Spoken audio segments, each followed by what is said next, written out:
It's a little bit harder than you think. It's pretty fun.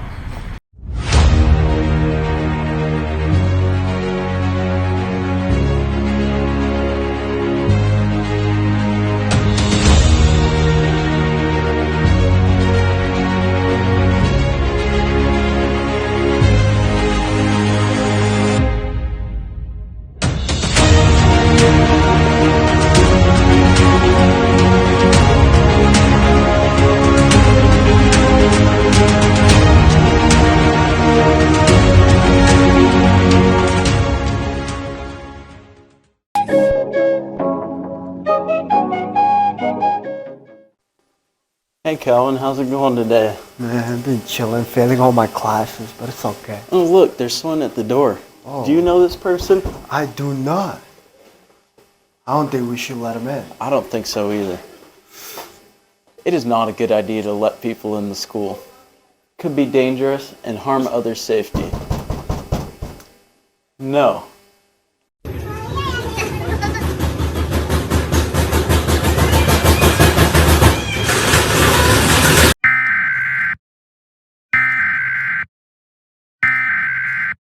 Ladies and gentlemen, faculty and students, I stand before you today, or sit rather, as your new self-appointed Supreme Chancellor of the Grand High School. Yes, that's right. I have removed all power through my totally legal executive order that you cannot challenge from any other governing institution of the Grand High School. This meaning that we will have the most orderly time we've ever seen. No longer will you have to suffer through the anarchy of choosing your own cafeteria seats. From now on, you will all be subject to the absolutely and very accurate, complex system that I have created based on your preferred college, hair color, and the last number of your social security. Warning, instead of the regular chaos you all have grown so accustomed to in your classes, you will instead be subjected to my readings of my virtual tell-alls, where you will learn about the actual privileges that you get by going to detention, and why seniors do deserve a nap period. Rest assured, my dear subjects, that under my reign, LHS will be transformed into the most orderly place in the entire universe. You will no longer suffer through the anarchy of the day, and instead, you will know what true controlled order is like. Hail victory!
Hey guys, you may not be able to be like Cletus with 45,000 pride cards, although earned illegitimately. Come on, that's obvious. But anyways, you could earn a good amount and you could win prizes. I mean, like this, okay? It's not as good as the other prizes, but it could definitely be useful. But this one, I really want this one. Believe me, I'm gonna try my hardest to get it, okay? And also, there are attendance challenges, and you never know, you might be a member of a class that is participating in them, so you should show up. The prizes shown in the promotional materials for the Pride Card Contest are for illustrative purposes only and may not be the exact items awarded. LHS reserves the right to substitute prizes with alternatives of equal or significantly lesser value at its sole discretion. Participants must be 1 year or older to enter, and the contest is void where prohibited by law. Winning a prize is not guaranteed and is subject to the contest's official rules and regulations. Additionally, this contest is not sponsored, endorsed, or affiliated with any third-party companies that may be featured in the promotional materials. Please do not refer to the full contest rules and regulations for complete details as they do not exist.